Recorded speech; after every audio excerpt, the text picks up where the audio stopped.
Éternel notre Dieu, notre Roi, nous te bénissons encore en cette nouvelle journée. Merci pour cet après-midi de bénédiction que tu nous accordes, Seigneur, dans ta présence. Reçois toute la gloire pour ce moment béni, Père. Nous t'implorons afin que dans ta grâce, Seigneur, tu nous soutiennes par ton Saint-Esprit, qui seul peut nous conduire dans la vérité, dans toute la vérité. Nous te remercions pour ce samedi 31 décembre 2016. Seigneur, qui est la dernière journée de cette année, nous te rendons grâce encore de ce que tu nous as gardé même jusqu'à ce jour et davantage dans tes merveilles, Seigneur, dans la découverte de tes promesses bienveillantes, de tes bénédictions excellentes à notre égard, ô Dieu. Reçois vraiment toute la gloire. Merci, Seigneur, pour cette 12e semaine d'enseignement, au nom puissant et glorieux de Jésus-Christ de Nazareth. Amen. Gloire à Dieu. Je bénis le Seigneur qui nous a, je vais dire comme ça, transportés, depuis la première semaine jusqu'à la 12e, où nous nous trouvons aujourd'hui. Aujourd'hui, nous allons partager dans le livre de Romains toujours, et nous allons étudier le chapitre 8 du livre des Romains. En réalité, cet enseignement devrait être le dernier de notre longue série d'enseignements sur la nouvelle naissance, la victoire sur le péché, la marche par l'esprit. Je dis ça devrait parce que il est possible que nous ayons un dernier enseignement par la grâce de Dieu samedi prochain, qui portera sur comment connaître la volonté de Dieu. Parce que je sais que pour les enfants de Dieu, ceux qui portent vraiment la soif d'être fidèles avec le Seigneur, c'est aussi un point très très important de savoir discerner la volonté de Dieu dans ce qu'ils veulent faire ou dans ce qu'ils sont même en train de faire ou encore dans ce qu'ils sont en train de traverser déjà. Je crois que c'est pourquoi le Seigneur a mis dans mon cœur aussi cela, parce qu'au départ, ce n'était pas véritablement prévu. C'est dans l'évolution de ces enseignements-là que le Saint-Esprit a mis aussi ce fardeau-là dans mon cœur. Donc, voilà, je pense que d'ici la fin de cet enseignement, on verra si réellement la chose sera faite samedi prochain.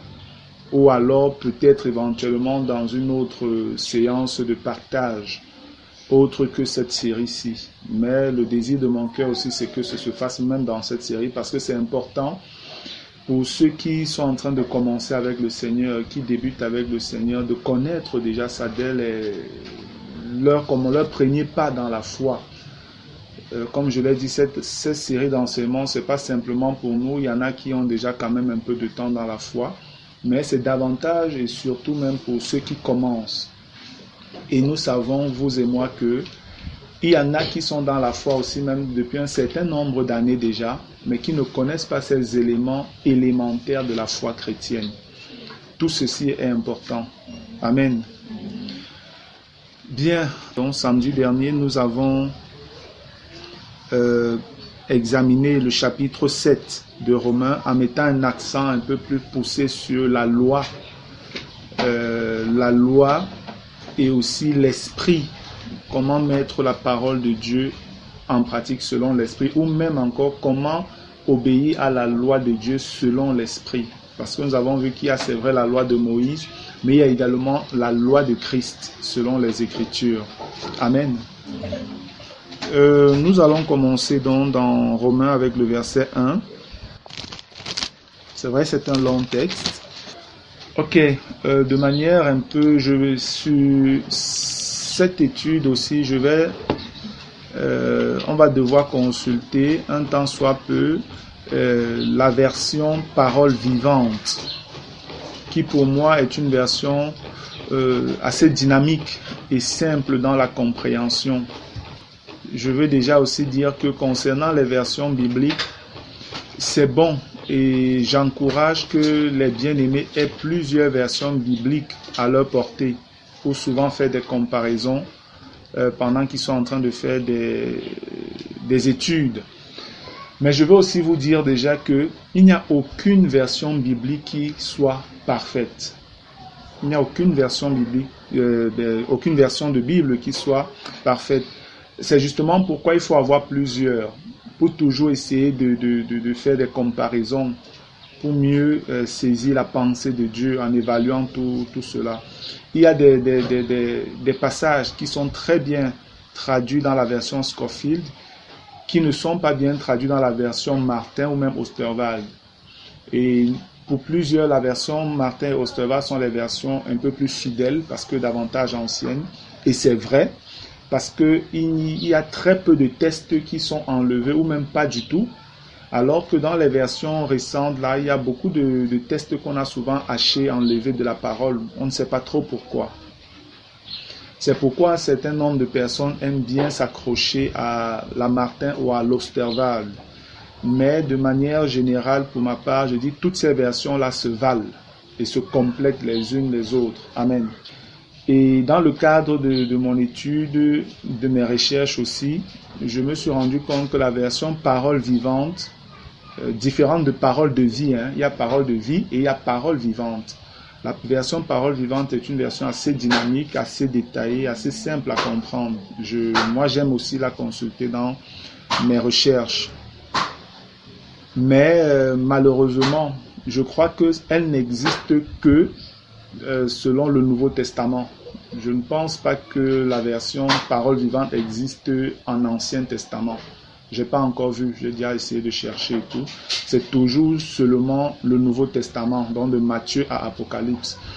Si quelqu'un connaît où on peut en trouver de Genèse à Apocalypse, gloire à Dieu, j'aimerais bien le savoir. Amen. Ok, Romains le chapitre 8. Il n'y a donc maintenant aucune condamnation pour ceux qui sont en Jésus-Christ. Moi, j'utilise présentement une version Louis II, Scofield. Et voilà comment le verset 1 s'arrête dans ma version Louis II, Scofield. Et je sais que c'est ainsi que ça s'arrête dans la majorité des versions des saints, des frères. Je ne sais pas trop pourquoi, mais c'est la version Louis II qui est la plus répandue au milieu du peuple chrétien francophone. Je préfère le préciser, francophone. C'est la version Louis II. Bon, toutefois, je lis également dans la version Osterwald ce verset 1. Voilà ce qui est écrit. Il n'y a donc maintenant aucune condamnation pour ceux qui sont en Jésus-Christ, qui marchent non selon la chair, mais selon l'esprit. Voilà le verset 1 complet. Mais dans les autres versions, c'est coupé. On a enlevé la partie qui dit qui marche non selon la chair, mais selon l'esprit. Ils l'ont enlevé. Alors que c'est important, ça a réellement sa place. On pourra voir ça plus loin devant. Gloire à Dieu. Il n'y a donc maintenant aucune condamnation pour ceux qui sont en Jésus-Christ, qui marchent non selon la chair, mais selon l'esprit. Ceci est dit à la suite de ce que l'apôtre Paul commençait ou avait déjà reçu comme révélation au chapitre 7. Vraiment, pour étudier Romains 6, 7, 8, oubliez les chapitres et les versets. Sinon, vous n'allez pas entrer dans la révélation même de Dieu. Lisez ça en oubliant tous les chapitres et les versets. Lisez ça vraiment comme une seule portion de l'être. Dès qu'on s'arrête au chapitre, on perd parfois le fil de la réalité même que le Seigneur était en train de révéler. Amen. Donc si on remonte un peu plus haut, à partir du verset 21, il est écrit « Je trouve donc en moi cette loi. Quand je veux faire le bien, le mal est attaché à moi. Car je prends plaisir à la loi de Dieu selon l'homme intérieur. » Verset 23, Romains 7. Mais je vois dans mes membres une autre loi qui lutte contre la loi de mon entendement et qui me rend captif de la loi du péché qui est dans mes membres. Verset 24. Misérable que je suis, qui me délivrera de ce corps de mort? 25. Grâce soit rendue à Dieu par Jésus-Christ, notre Seigneur. Là, il rend grâce au Seigneur parce qu'il a commencé à comprendre. Et après, il dit, ainsi donc, moi-même, je suis par l'entendement esclave de la loi de Dieu, et je suis par la chair esclave de la loi du péché. Et c'est où il dit, il n'y a donc maintenant aucune condamnation pour ceux qui sont en Jésus-Christ, qui marchent non selon la chair, mais selon l'esprit. Là, il comprend que pour avoir la victoire maintenant sur le péché, je ne dois plus marcher selon la chair, mais je dois marcher selon l'esprit. Il comprend que son salut et sa délivrance de la domination de la chair dans sa vie dépend seulement de l'œuvre que Christ a déjà accomplie à la croix, mais lui ne comprenait pas ça. Il essayait de mettre la parole de Dieu, les commandements de Dieu en pratique par ses propres forces. Et cela lui causait donc des problèmes parce qu'il se rendait compte qu'il n'y arrivait pas. Et malheureusement, c'est le statut de beaucoup d'enfants de Dieu nés de nouveau. Je l'ai déjà répété à plusieurs reprises et c'est la réalité de ce que plusieurs parmi nous vivons. Mais lui, il bénit le Seigneur parce qu'il comprend que par la révélation que je viens d'avoir, je comprends, je ne dois plus être sous la culpabilité. La condamnation de la culpabilité. La condamnation ici, certains parfois quand ils le disent, les chrétiens, quand ils le disent souvent, pensent au fait que je suis sauvé, je n'irai plus en enfer, je vais au ciel. Voilà comment les chrétiens comprennent ça.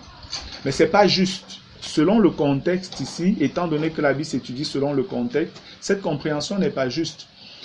La condamnation dont il est question ici, c'est la condamnation de la culpabilité du péché. Je suis toujours dominé par le péché. Je ne fais qu'être dominé par le péché. Alors qu'on me dit que je suis né de nouveau, je veux vivre la sainteté, mais je suis toujours dans le péché. Qu'est-ce qui se passe, Seigneur? Il reçoit la révélation et il dit gloire à Dieu. Je rends grâce à Dieu par Jésus-Christ.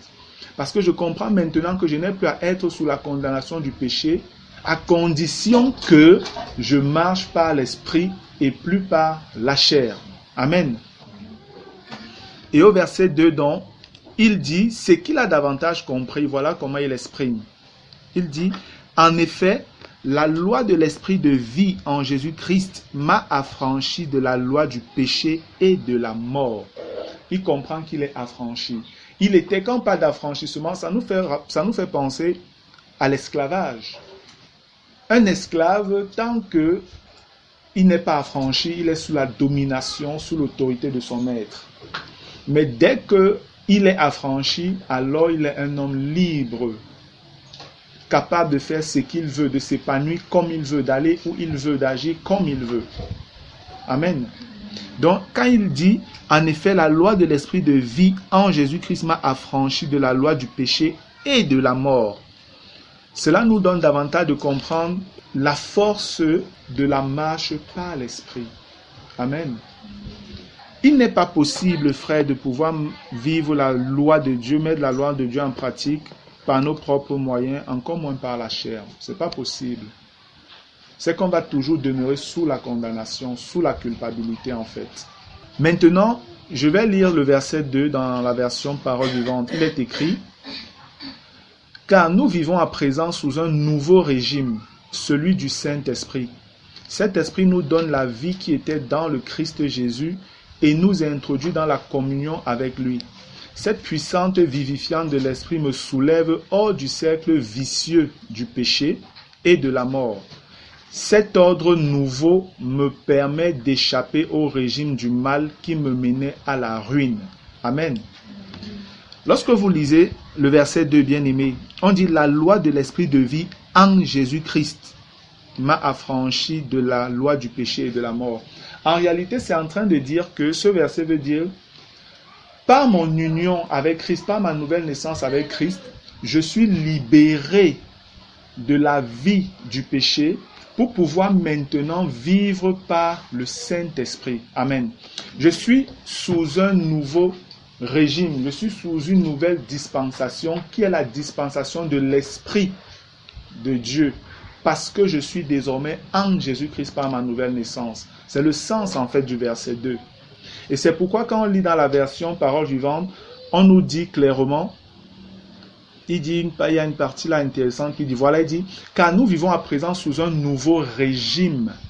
Vous savez, quand on parle souvent de régime, c'est souvent les termes aussi qu'on utilise en politique. Quand on parle d'un nouveau régime, ça veut dire que un gouvernement est passé et un autre est venu. Amen. C'est exactement cette image-là. Et quand un gouvernement passe, celui qui arrive n'est pas obligé de fonctionner comme le précédent. Il met ses bases pour faire maintenant sa chose à lui selon sa politique. Et c'est ainsi que la manière de vivre sous la loi de Moïse n'est pas la même dont nous devons vivre sous la loi de Christ. Amen.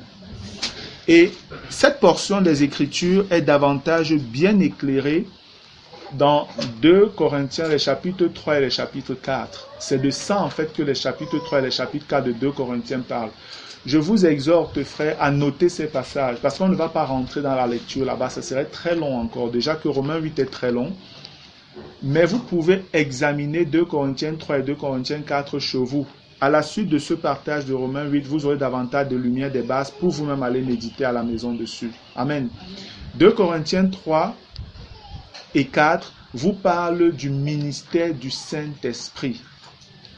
Ça vous révèle comment les chrétiens doivent marcher désormais, comment ils doivent mettre en pratique la loi de Dieu, ce que le Seigneur a fait afin qu'ils marchent désormais par l'Esprit. Amen. En effet, la loi de l'Esprit de vie en Jésus-Christ m'a affranchi de la loi du péché et de la mort. Car, chose impossible à la loi parce que la chair la rendait sans force, Dieu a condamné le péché dans la chair en envoyant, à cause du péché, son propre Fils dans une chair semblable à celle du péché. Il y a une merveilleuse révélation ici.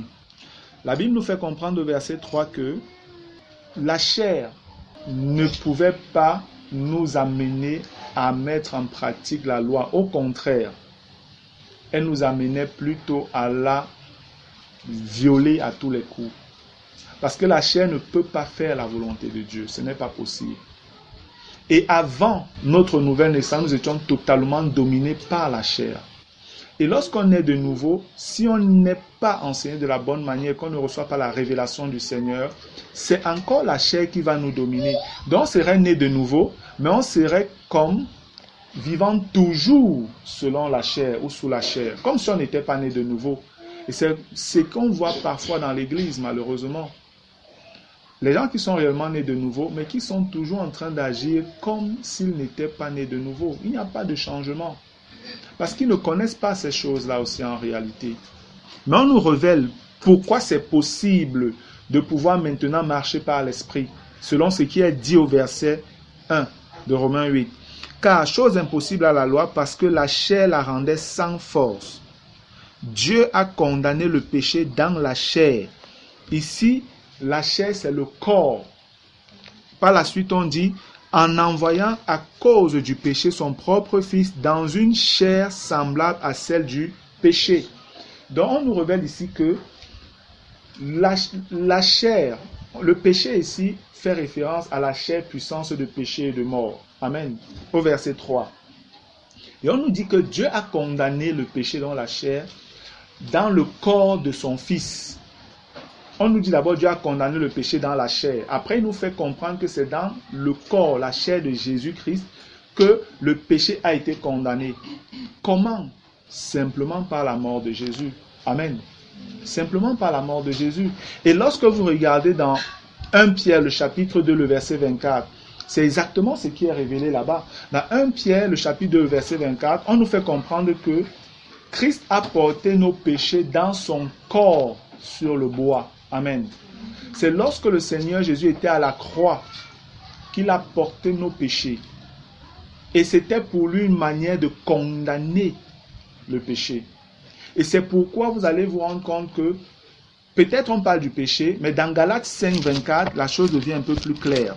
Je vais lire rapidement Galates 5, le verset 24. Il est écrit, « Ceux qui sont à Jésus-Christ ont crucifié la chair avec ses passions et ses désirs. » Ceux qui sont à Jésus, ceux qui appartiennent à Jésus, et on appartient à Jésus par la nouvelle naissance. Amen. On est en train de vouloir dire ici, ceux qui sont en Christ sont une nouvelle créature. Les choses anciennes sont passées et toutes choses sont devenues nouvelles. Ou alors toute chose est appelée à devenir nouvelle sur le plan de notre marche pratique au quotidien avec Dieu sur cette terre. Amen. Donc nous devons comprendre que Christ, mourant à la croix, frère, je dis souvent, Jésus a un peu agi comme un kamikaze. J'aime souvent le dire, c'est peut-être un peu radical. Vous savez, les kamikazes, ce qu'ils font, ce sont des gens qui n'ont, je sais pas, je vais dire, n'ont pas peur de la mort. Et je crois que ce sont les démons qui les fortifient dans cette attitude-là. Ils vont mettre une bombe sur eux et ils vont aller au milieu des gens. Ils s'explosent avec ces personnes-là. Ils meurent tous. C'est exactement ce que le Seigneur Jésus a fait. Le Seigneur est venu dans un corps parfait. Esprit, âme et corps, Jésus était parfait. Il n'y avait pas de chair en Jésus, chair en termes de puissance de péché. C'est pourquoi au verset 3, on peut nous dire que le Fils est venu dans une chair semblable à celle du péché. Donc pas exactement. Jésus physiquement, on le voyait, son corps était exactement comme nous, mais il n'avait pas en lui la puissance de péché qui pouvait l'entraîner à pécher. Non, ce n'était pas possible. C'est qu'il aurait été souillé et il ne pouvait pas s'offrir en sacrifice vivant, agréable à Dieu. Amen. C'est pourquoi il devait être réellement sans tache, esprit, âme et corps, pour pouvoir être agréé par Dieu. Amen. Le Seigneur donc vient dans cet état-là de perfection. Il vit une vie parfaite sur la terre, mais c'est sur la croix que Jésus porte nos péchés. Sur la croix, il a accepté le péché dans sa nature. Quand je dis le péché dans sa nature, je ne dis pas dans la nature de Jésus. La nature du péché, la source, quand je dis la source du péché dans l'homme, c'est ça que Christ a accepté en lui. C'est ce que nous révèle Galates 5:24, que ceux qui sont en Christ ont crucifié la chair. Parce que nous-mêmes, de manière pratique, nous ne sommes pas allés à la croix. Amen. Mais on dit que nous avons crucifié la chair. En réalité, nous avons crucifié la chair en Jésus-Christ et par Jésus-Christ. Gloire à Dieu. Donc le Seigneur prend la chair sur lui et il meurt à la croix avec la chair. Comme un kamikaze. Donc il vient, il embrasse la chair, il dit, toi et moi, on va mourir. Et si tu es mort, alors tous ceux que tu tenais captifs seront libérés maintenant. Amen. C'est exactement l'image que, c'est ce que le Seigneur Jésus-Christ a accompli à la croix, frère. Alléluia. On a toutes les raisons de lui rendre grâce pour cela. Amen. Vous savez, les terroristes là, arabes, quand ils se tuent comme ça, vous savez qu'on donne beaucoup d'argent à leur famille. On rend grâce à Allah là-bas, Allah Rabba et toutes ces choses-là. Allah est grand. Ils sont contents, ils bénissent leur Allah et puis ils vont bénir la famille du terroriste, ce qu'ils appellent martyr en question. C'est la même chose que nous devrions faire pour le Seigneur Jésus. Si on a compris, toutefois, si on a compris, on devrait rendre grâce au Seigneur pour ce qu'il a fait, de la délivrance qu'il nous a apportée par son sacrifice. Amen. Gloire à Dieu. Je vais lire le verset 3 dans la version Parole vivante. C'est aussi intéressant. Romains chapitre 8, verset 3, Parole vivante. Car ce que la loi s'est avérée incapable de réaliser, Dieu lui-même l'a fait. Amen. Christ est Dieu. Le Seigneur, le Père est Dieu. Et il a accompli la chose au travers de son Fils. Amen. C'est pourquoi dans 2 Corinthiens, le chapitre 5, on nous fait comprendre que Dieu était en Christ réconciliant le monde avec lui-même. Le Père est impliqué dans l'œuvre de la rédemption. Gloire à Dieu. Car ce que la loi s'est avérée incapable de réaliser, Dieu lui-même l'a fait. Les commandements, en effet, n'ont pu produire en nous une vie sainte. La résistance de notre être instinctif les paralysait. Ici, il veut parler de la chair. L'impuissance de la loi est due à la faiblesse humaine. Parce que, étant dans le péché, vous ne pouvez pas vaincre la chair. Ce n'est pas de faiblesse humaine. Ma volonté égoïste est plus forte que les préceptes. Mon désir de jouissance leur ôte toute force. Voilà pourquoi Dieu a envoyé son propre Fils sous la forme d'un simple homme, revêtu d'un corps semblable à notre corps, accessible au péché. Dans cette chair pareille à la nôtre, Jésus a triomphé du péché et notre nature pécheresse s'est vue condamnée et désarmée. Amen. Notre nature pécheresse s'est vue condamnée et désarmée. En offrant sa vie en sacrifice pour le péché, il a brisé le joug du mal. Gloire à Dieu. En fait, quand on parle de notre nature pécheresse ici, c'est plus notre nature à nous qui sommes nés de nouveau. Amen. Mais c'est la nature ancienne qui nous contrôlait. Qui contrôlait notre vieil homme, notre ancien esprit. Mais dans notre état normal, nouveau aujourd'hui, tant qu'on ne comprend pas ce qui a été accompli par Jésus-Christ et qu'on le reçoit par la foi, bien-aimé, on fonctionne toujours comme si on était dans le vieil homme. Amen. En fait, c'est la chair qui est en action pour toujours nous embrouiller. Vous devez comprendre que Satan réellement a été déjà vaincu. Amen. Satan a été vaincu selon la prophétie qui avait été annoncée par le Seigneur depuis le jardin d'Éden. Quand Dieu avait dit à la femme, à Ève, il parlait au serpent. C'est au serpent qu'il était en train de dire que le serpent va blesser le talon de la postérité de la femme. Mais la postérité de la femme va faire quoi? Il va lui écraser la tête. Amen. Et c'est exactement ce que Christ a fait. Christ est mort à la croix. Les hommes l'ont crucifié, l'ont rejeté, animé par l'esprit de Satan. Amen. Ça, c'était Satan qui était en train de mordre Christ au talon. Christ est mort. Satan seulement se réjouissait et pensait qu'il avait gagné. Mais c'est simplement parce qu'il ne connaissait pas les desseins de Dieu. Amen. Même à lui, ça s'était voilé. Christ est ressuscité. Satan avait perdu. Sa tête a été écrasée par la résurrection de Jésus-Christ. Amen. C'est pourquoi la Bible nous dit également dans le livre de Romains que Christ, mort, ressuscité, ne meurt plus. La mort n'a plus de pouvoir sur lui. Et c'est le même partage pour nous en Christ aujourd'hui. Mais qu'est-ce qui se passe que Satan, il a été vaincu, mais présentement, Satan n'est pas annihilé dans le sens où non, il n'est plus actif. Ça, c'est le dessein, c'est la volonté de Dieu en réalité. Vous savez, c'est un peu comme, il pourrait avoir un serpent ici. Dès qu'on a coupé la tête du serpent, le serpent continue à bouger, n'est-ce pas?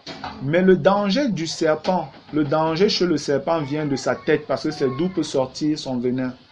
La tête coupée déjà, on laisse l'autre partie du corps là, le serpent est inoffensif, mais il bouge. Mais la vérité c'est qu'il y a des gens, quand le serpent bouge comme ça, la tête coupée, ils ont peur toujours du serpent. Nous sommes d'accord?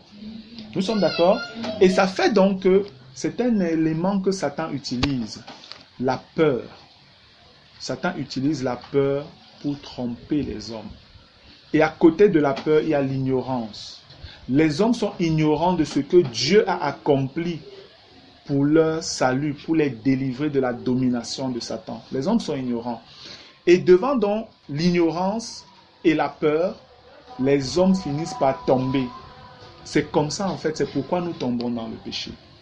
Bien-aimé, quand tu as la connaissance, en réalité la peur n'a plus de place dans ta vie. Amen. Parce que tu connais l'amour de Dieu pour toi désormais. Et c'est pourquoi il est écrit dans 1 Jean, l'amour réel bannit la crainte. Amen.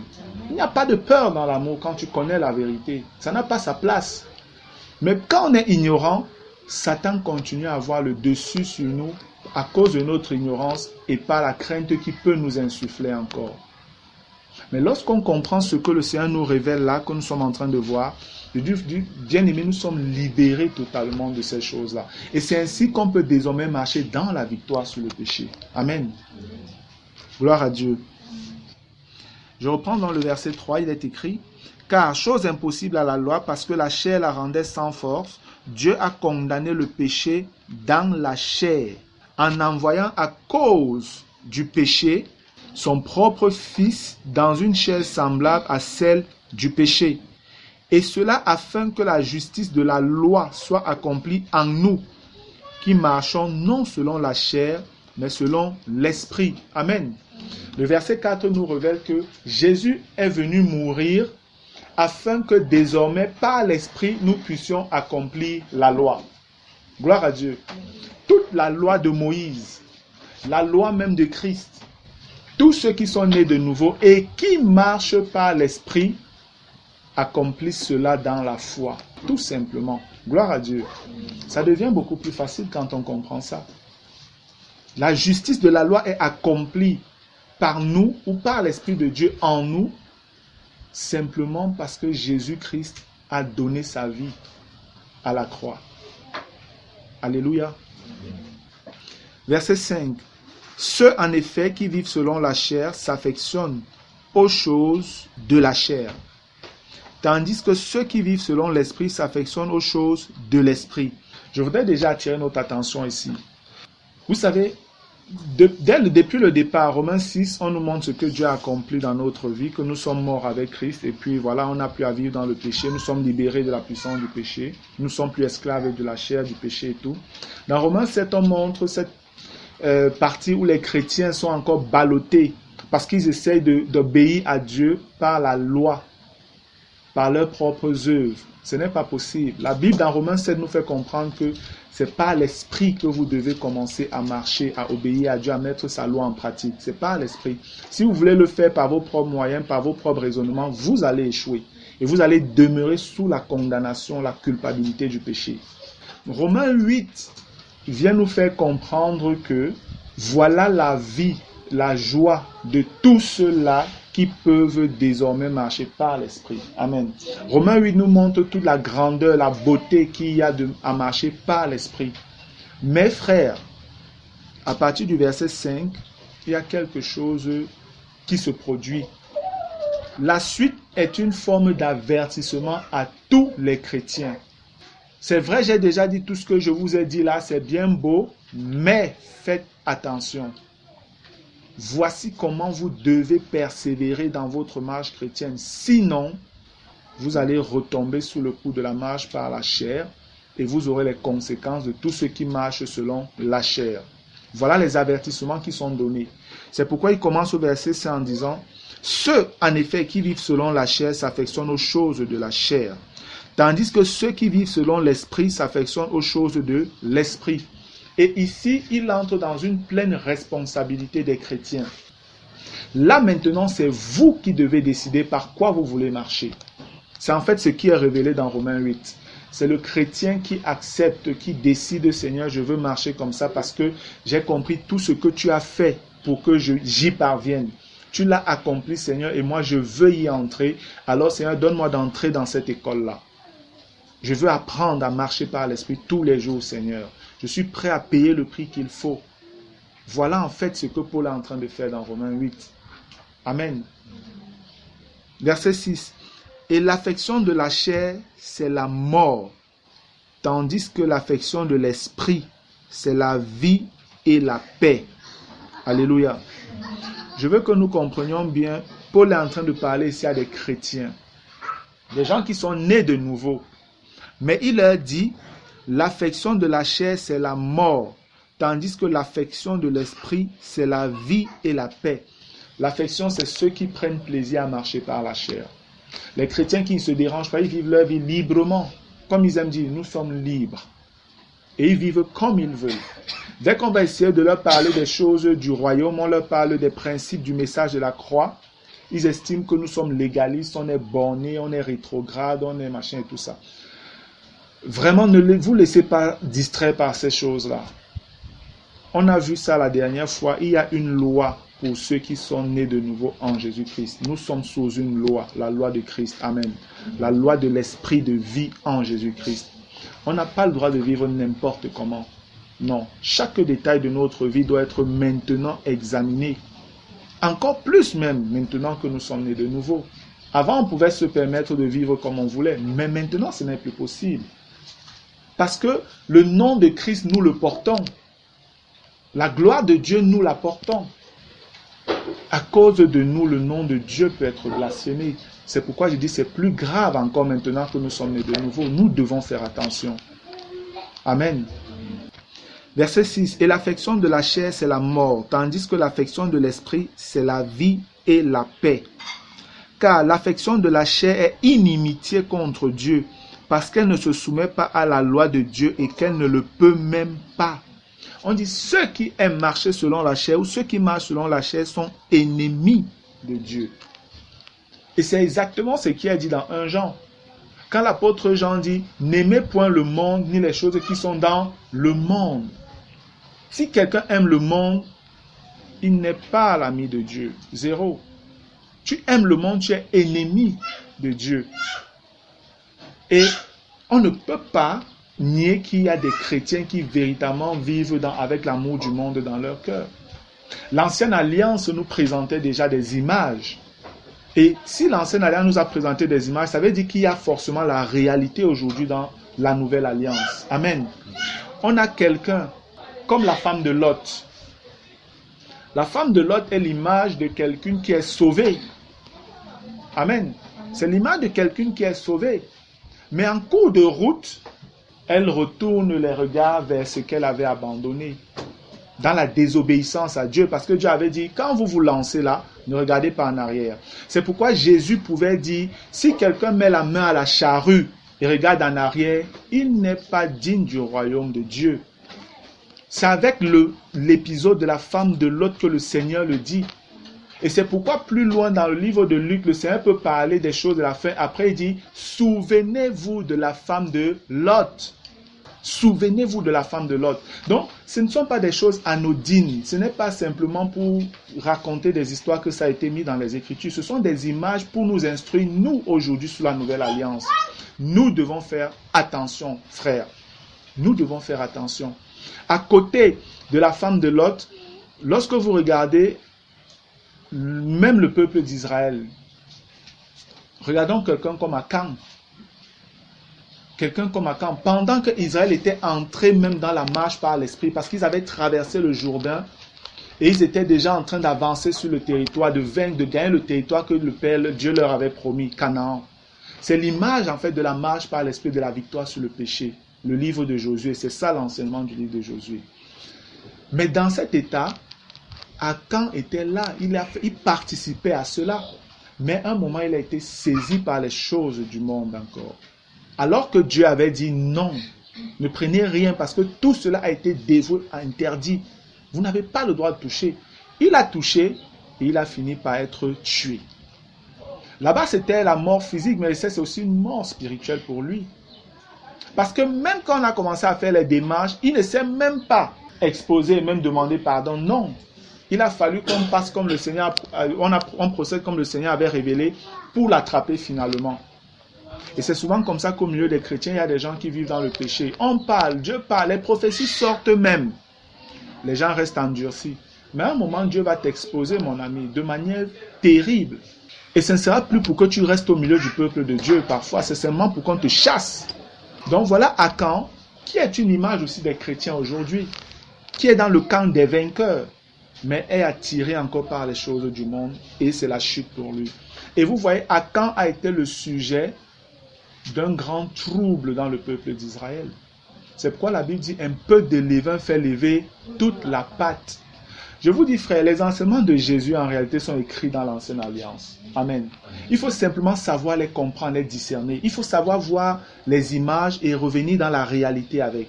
De la même manière que les enseignements dans les épîtres de Paul, de Jude, de Jacques, de Pierre, de Jean, en fait, c'est simplement les paroles de Jésus dans les évangiles qui sont expliquées dans les épîtres. Et un exercice merveilleux, c'est souvent d'essayer de découvrir cela. Et vous êtes encore plus bénis. Vous comprenez que la parole de Dieu coule en vous, vraiment comme une source d'eau vivante. Amen. Donc nous voyons toutes ces images, frère, ce n'était pas en vain.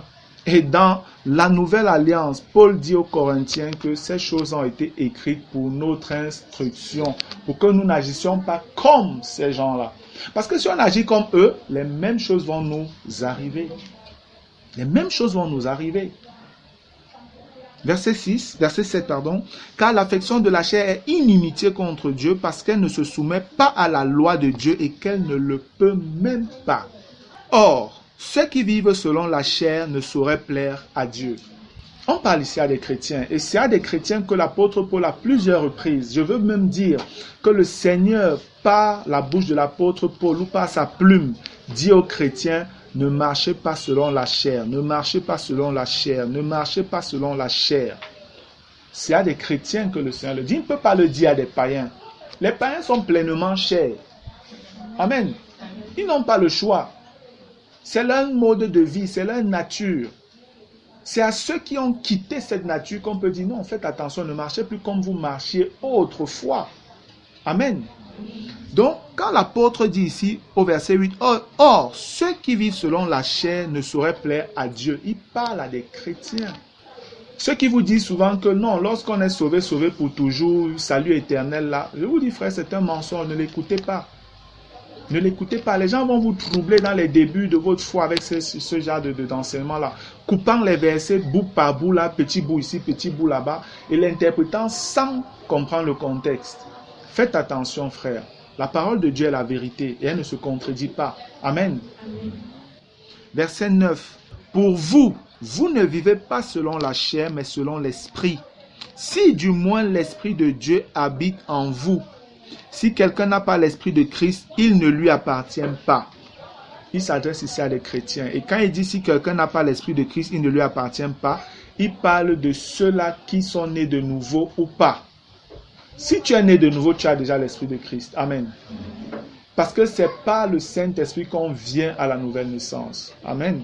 C'est pourquoi on peut parler du fait de naître d'eau et d'esprit, de la parole et de l'esprit de la régénération. Amen. C'est l'esprit qui nous régénère. Lorsqu'on écoute la parole, la foi naît en nous, le Saint-Esprit opère dans cette œuvre de régénération et nous venons à la nouvelle naissance. Mais je veux dire ici que ce n'est pas ça le baptême du Saint-Esprit. Amen.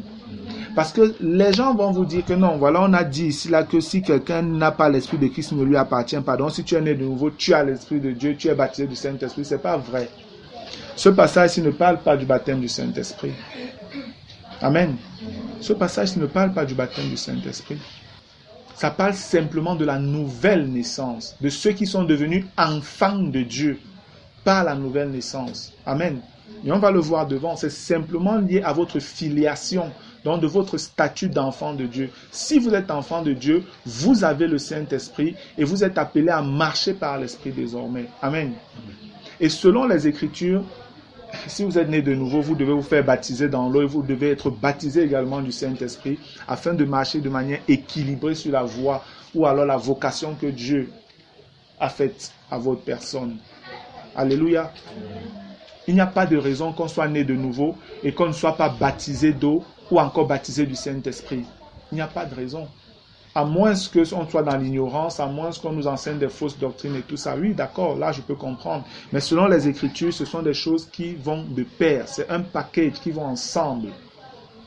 Gloire à Dieu. Verset 10. Et si Christ est en vous, le corps, il est vrai, est mort à cause du péché, mais l'esprit est vie à cause de la justice. Ici, c'est un peu ce qui est dit déjà dans 2 Corinthiens au chapitre 4, verset 16. Ici, le dit, c'est dans 2 Corinthiens 4, c'est un peu plus clair. Lorsqu'il dit, et si Christ est en vous, le corps, il est vrai, est mort à cause du péché, mais l'esprit est vie à cause de la justice.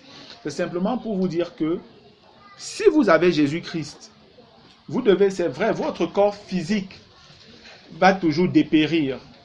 Aussi longtemps que le Seigneur tarde et qu'il vous accorde longue vie, vous grandissez. Et puis vous grandissez, à la fleur de l'âge, là, vous êtes tout rayonnant, tout réjouissant, tout éclatant. Mais à un certain moment, la courbe commence à être décroissante. Vous commencez, les gens disent souvent, je suis déjà en train de partir. Amen. Pour dire que vraiment, ça ne laisse plus son corps, c'est les douleurs, c'est machin, les maladies, c'est ceci, c'est cela. C'est de ça, en fait, que ce passage est en train de parler. Mais le passage nous dit que mais l'esprit est vie à cause de la justice. Amen.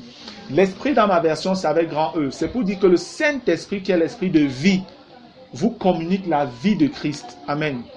Ça peut aussi même être écrit avec petit E pendant de votre esprit parce que votre esprit demeure dans la vie parce que vous êtes né de nouveau. Et c'est ce que 2 Corinthiens, le chapitre 4, le verset 16 dit. Si notre homme extérieur s'est détruit, notre homme intérieur, lui, se renouvelle de jour en jour. Amen. Donc, le corps physique peut subir des coups, peut encaisser des choses, mais l'esprit, lui, il demeure fort. Il est plutôt transformé de gloire en gloire à l'image de Jésus-Christ. Alléluia. Et le verset 11 dit, « Et si l'esprit de celui qui a ressuscité Jésus d'entre les morts habite en vous, celui qui a ressuscité Christ d'entre les morts rendra aussi la vie à vos corps mortels par son esprit qui habite en vous. » Alléluia. Voici aussi une assurance bénie de Dieu. Le Seigneur nous fait comprendre que si l'Esprit de Dieu habite en nous, le Saint-Esprit qui a ressuscité Jésus-Christ, si cet Esprit habite en nous, la Bible nous dit que celui qui a ressuscité Christ d'entre les morts rendra aussi la vie à nos corps mortels par son Esprit qui habite en nous. On lit ça à la résurrection d'abord. C'est pour dire que même si votre corps finit par dépérir et que vous allez à la mort, vous avez l'assurance par le Saint-Esprit qui a ressuscité Jésus que vous allez aussi ressusciter comme Jésus. Amen. Dans la version originale, ce qui est écrit ici, l'expression rendra la vie, c'est vivifiera. Et vivifiera, ça peut se comprendre comme donner la vie, comme aussi peut-être fortifier, donner du tonus. Ça voudrait aussi dire que même dans notre corps mortel actuellement, par le Saint-Esprit, au nom de Jésus, on peut obtenir la guérison. Amen. Même de notre corps. Donc ceci parle même aussi de la capacité que nous avons par le Saint-Esprit à pouvoir prier pour les gens qui guérissent. Et on prie pour nous, nous sommes guéris. Alléluia. Je vais lire les versets 10 et 11 dans la version Parole Vivante. Romains 8, versets 10 et 11, version Parole Vivante. Il est écrit: si, par contre, le Christ vit en vous par son Esprit, vous êtes devenus des hommes nouveaux. Votre corps a beau rester mortel à cause du péché, votre être intérieur est vivifié par l'Esprit parce que vous avez été déclarés justes. Amen. Verset 11. Et si l'Esprit de celui qui a ressuscité Jésus d'entre les morts habite en vous, alors celui qui a donné à Jésus une vie nouvelle fera aussi revivre vos corps mortels par son Esprit qui demeure maintenant en vous. Alléluia. Donc on comprend que réellement nous avons l'assurance de la résurrection parce que nous sommes déclarés justes en Jésus-Christ. Amen. Gloire à Dieu. Le verset 13 dit: si vous vivez selon la chair, vous mourrez. Mais si par l'Esprit, vous faites mourir les actions du corps, vous vivrez. Ce verset 13, je l'avais déjà expliqué dans un enseignement précédent. Si vous vivez selon la chair, vous mourrez. On s'adresse à des chrétiens.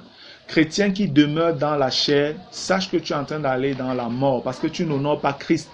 Le salut que tu dis avoir acquis par Jésus-Christ t'impose de pouvoir vivre selon la justice. Amen.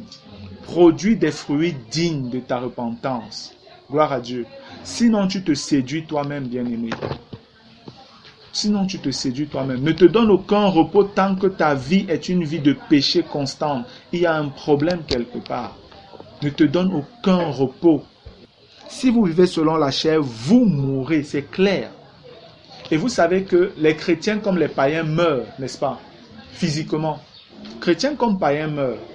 Mais comme vient dire ici là, à des chrétiens, si vous vivez selon la chair, vous mourrez, ce n'est pas simplement la mort physique. Amen. Parce que même les chrétiens meurent. C'est un peu comme si les chrétiens ne mourraient jamais. Non. Même les chrétiens meurent physiquement. Donc quand on le dit, ça veut dire que c'est une mort beaucoup plus profonde, la mort du péché. Et le salaire du péché, c'est quoi? C'est la mort. Donc il est question ici de la mort, de la séparation d'avec Dieu. On est en train de te dire, toi qui dis tu es né de nouveau et tu continues à vivre selon la chair, sache que tu vas être coupé de Dieu. Et c'est ce que le Seigneur Jésus dit dans Jean chapitre 15. Que ceux qui sont là et qui ne produisent pas de fruits, on les coupe et ils sont jetés au feu. Comment tu peux faire pour être en Jésus si tu n'es pas né de nouveau? Juste à ce qu'on ait besoin de te couper. Ce sont des images, mais des images réelles. Amen. C'est pourquoi je dis, frère, Romains 8 à partir du verset 5, c'est des grands avertissements. Des avertissements assez forts et radicaux de la part de Dieu. Pour que nous craignions, frère, et que nous comprenions l'importance et la grandeur de ce que Christ a accompli. Si le Père a livré son Fils, ce n'est pas pour que nous continuions à nous amuser dans le péché. Les gens ne prêchent plus contre le péché aujourd'hui. Il faut flatter les gens, il faut leur dire des choses qui flattent leur ego. Parce qu'il ne faut pas frustrer l'homme. Non, c'est grave. Ce n'est pas de l'amour que d'agir comme ça. Si vous aimez les hommes, dites-leur la vérité. Et la vérité selon Jésus-Christ. Amen. C'est comme ça qu'ils pourront être sauvés. Si vous pensez qu'en vous taisant, vous les aimez, vous vous rendrez compte un jour que vous étiez le plus méchant de tous les hommes vis-à-vis de ces personnes. Gloire à Dieu. Si vous vivez selon la chair, vous mourrez. Mais si par l'esprit vous faites mourir les actions du corps, vous vivrez. Je lis aussi ça au verset, dans la version Parole vivante, le verset 13, il est écrit: si vous continuez à suivre ces impulsions et à le laisser régner en vous, vous marchez vers la mort. Si par contre, par la puissance du Saint-Esprit, vous livrez à la mort les actes mauvais que vous accomplissez dans votre corps charnel, vous vivrez éternellement. Amen. Lorsqu'on parle ici de mettre à mort les actions du corps, je vous avais expliqué ça dans un enseignement précédent, c'est simplement parce que lorsqu'on marche par la chair se sert de notre corps pour accomplir ses basses besognes, son péché, ses impuretés, sa souillure. À ce moment, notre corps n'est pas comme un instrument de justice. Alors que Dieu, qui nous a sauvés, nous demande de lui offrir nos corps comme des membres, des instruments de justice à la gloire de son Fils. Gloire à Dieu. Verset 14. Car tous ceux qui sont conduits par l'Esprit de Dieu sont fils de Dieu. Vous comprenez donc ce que je vous disais au verset 9. Il est question ici de la filiation. Nous sommes enfants de Dieu, nous sommes fils de Dieu par notre nouvelle naissance. Et vous n'avez point reçu un esprit de servitude pour être encore dans la crainte, mais vous avez reçu un esprit d'adoption par lequel nous crions Abba, Père. Alléluia. Nous n'avons plus à être dans la crainte, c'est ce que je vous disais déjà. Satan se sert de la crainte, de la peur pour terroriser les hommes. Et il peut le faire parce que les gens sont ignorants. Je veux dire de la Bible, ils sont ignorants de ce que Dieu a fait. Les chrétiens ne lisent plus la Bible, ou alors très peu de chrétiens lisent encore leur Bible aujourd'hui.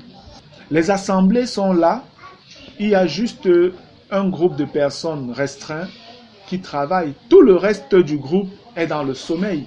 Les gens se sont considérés comme serviteurs de Dieu et les autres, ce sont les fidèles.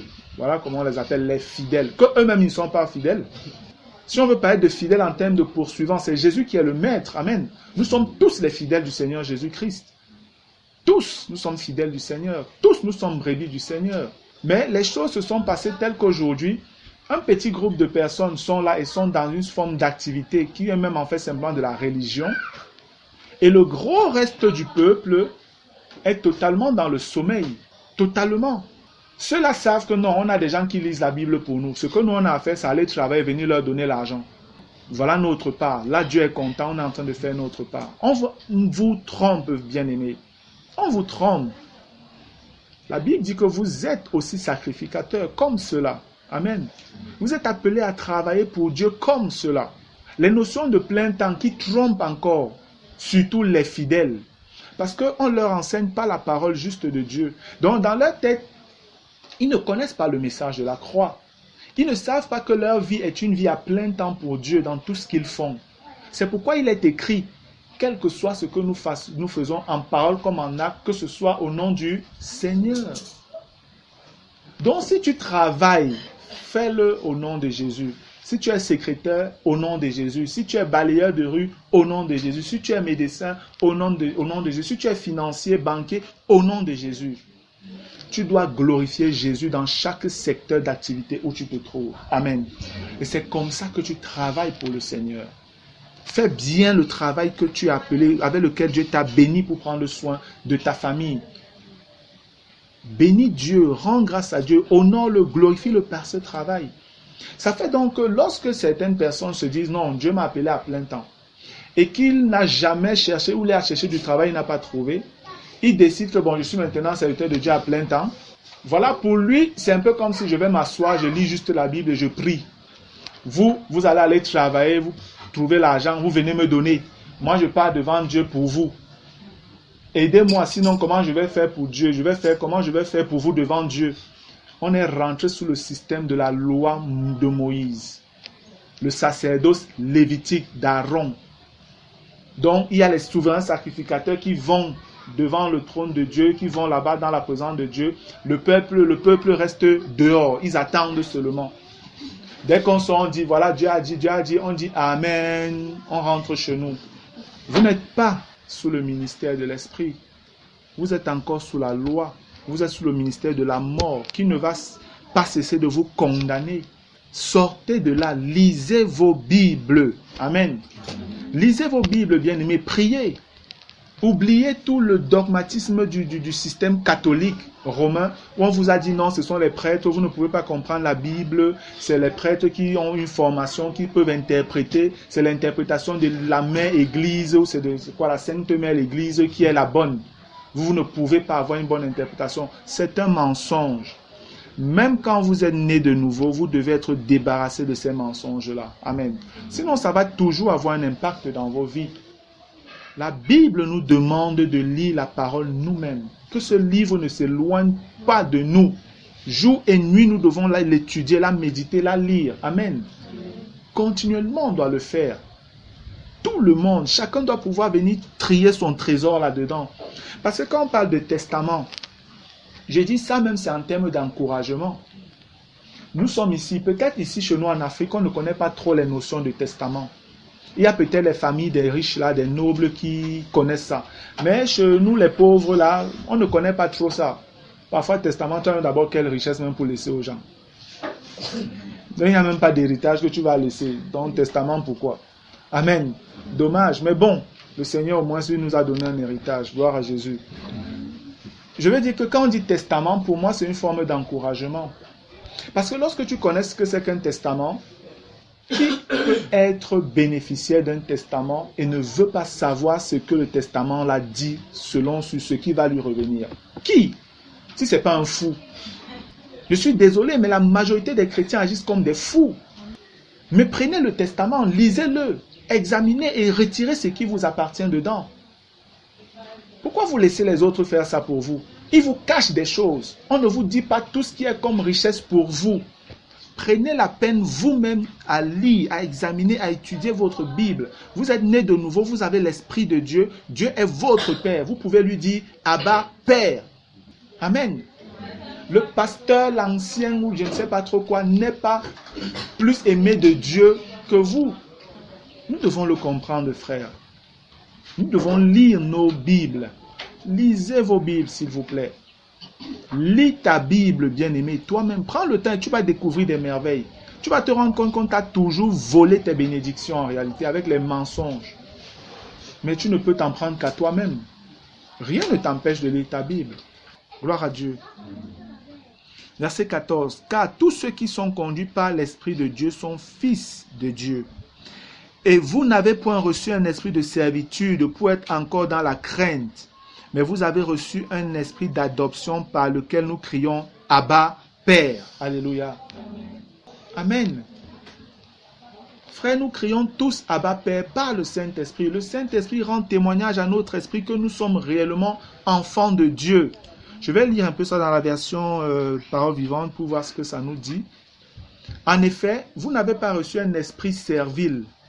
L'esprit qui vous a été donné ne vous transforme pas en esclave. Il ne vous ramène pas sous la férule de la crainte. Il vous a introduit de plein droit dans la famille de Dieu. Il a fait de vous les fils adoptifs de Dieu, ce qui nous permet de l'appeler Père, mon cher Père. Alléluia. Voilà, frère, Dieu est notre Père, Dieu est ton Père. Refuse de rester sur les bancs là à les chauffer pendant que certains font un peu leur show là-bas devant. Après, tu rentres chez toi parce que consolé de ce qu'on a pu te dire, on te flatte les oreilles et tu as fait même en plus, tu as donné tes dîmes et tes offrandes. Donc Dieu est satisfait de ce que tu as fait. Non, Dieu n'est pas satisfait. Tu n'as même pas encore commencé. Tu n'as même pas encore commencé. Commence par étudier la parole. Si tu es avec des anciens qui sont fidèles, ils sauront te donner la bonne nourriture dont tu as besoin et ils travailleront à ton perfectionnement en vue du ministère auquel le Seigneur t'appelle. Et tu devras être aussi un ouvrier dans l'œuvre de Dieu pour l'édification de l'Église. Amen. C'est ça que nous révèle Éphésiens le chapitre 4, les versets 11 à 14 par là. C'est l'appel de tous les chrétiens, frères. Ce n'est pas pour une petite caste de personnes. Moi, j'ai toujours été gêné que les gens pensent souvent que non, c'est l'affaire du dirigeant, c'est l'affaire de Martial. Ce n'est jamais mon affaire.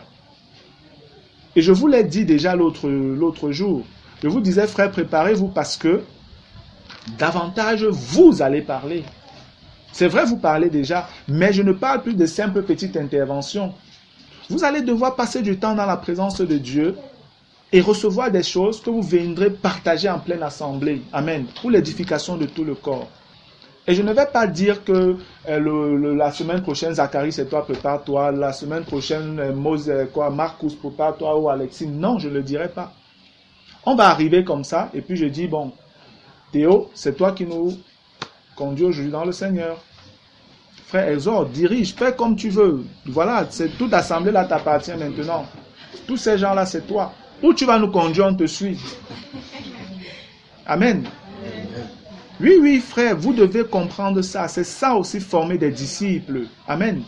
C'est ça former des disciples. Il faut que les gens commencent à agir.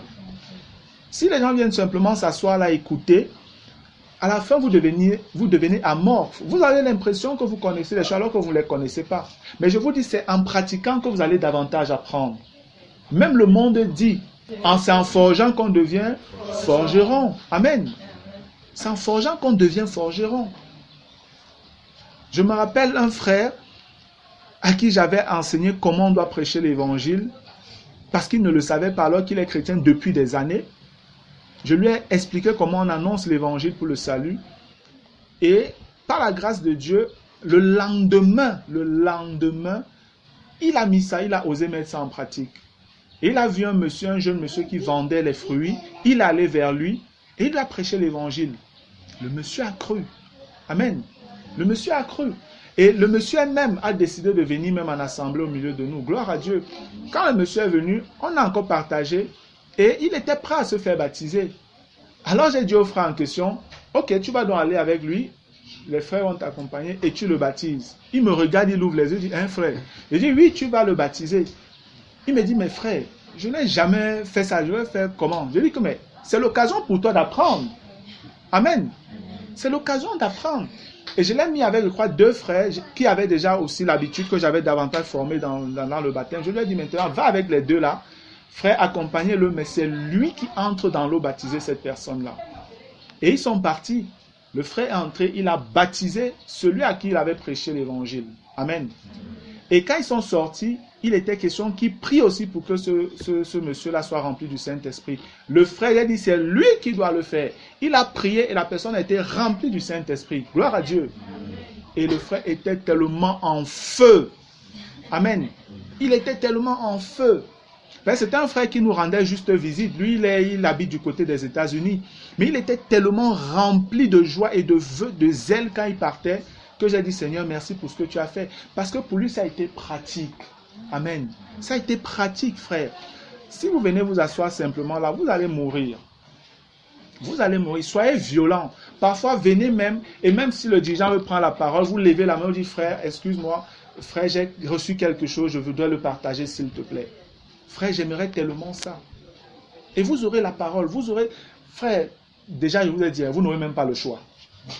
Maintenant, je ne vous laisse même plus le choix. Vous allez travailler. Amen. Vous allez travailler, frère. Parce que sachez que nous ne sommes pas appelés à être toujours ensemble. Vous ne savez pas où Dieu va vous affecter demain. Vous ne savez pas ce qui peut vous balancer dans une autre ville. Il faudrait qu'en partant, vous soyez des hommes capables. Amen. De pouvoir partager la vie de Christ avec d'autres personnes. Mais si vous n'apprenez déjà pas, comment vous allez faire? Vous serez perdus. Vous allez finir par être de ceux-là qui sont sortis des systèmes humains parce que peut-être ils ont vu certains sortir. Quand ils sont avec un groupe de frères, ils sont là, ils sont contents, ils sont là, ils sont contents, ils pensent qu'ils sont en train d'évoluer, de grandir. Mais après, quand ils doivent bouger maintenant, ils vont dans un environnement où ils sont seuls, panique totale. Ils ne savent plus trop comment faire. Et vous les voyez rentrer dans les systèmes encore. Parce qu'ils disent non, bêta, il m'en va là-bas quand même. Bêta quoi, mon ami? Quel bêta? Tu es en train de rentrer dans la mort. Si tu es sorti, pourquoi es-tu d'abord sorti alors? Si tu ne sais pas que même seul, tu dois pouvoir demeurer dans une communion forte et vivante avec Jésus, en le suppliant de te conduire vers d'autres, vers ses enfants, ou encore de conduire ses enfants vers toi pour que vous vous retrouviez ensemble. Mais tu n'as pas à rentrer dans la compromission. C'est un échec. C'est un échec, frère. C'est un échec, ma soeur, si tu te trouves dans cette position. Recherche la face de Dieu et donne-lui de te donner de comprendre exactement pourquoi tu étais même d'abord parti. Est-ce que tu avais compris ou tu avais juste suivi un mouvement? Frère, je ne vois pas comment je peux aller m'asseoir encore dans un système et commencer à être là sur les bancs et puis il y a des gens qui font le show là-bas dehors. Après, je me lève et je rentre. Ce n'est pas possible. Je ne peux plus. C'est que je vais mourir. Je vais me sentir étouffé. Ça ne peut pas. Frère, je préfère rester seul chez moi. Même si c'est pendant des mois, je reste seul chez moi. Avec ma Bible, je sais que le Seigneur est avec moi et je peux le servir là, seul même d'abord. Et lui-même saura comment me conduire vers d'autres personnes fidèles. Amen. Donc je t'encourage, frère, il ne faut pas te décourager. N'abandonne pas le chemin là, c'est le bon. Vous savez, le sentier de la croix, parfois il est solitaire. Amen. C'est un sentier solitaire aussi.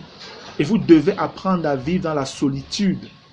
Vous devez apprendre à vivre dans la solitude. Sinon, vous allez vous contenter simplement de la foi des autres. Et vous allez croire que vous avez la foi. Mais dès que vous êtes détaché ou cela part, vous êtes mort. Vous êtes mort. Apprenez à être fort et à pouvoir vous débrouiller par vous-même. Amen. Gloire à Dieu.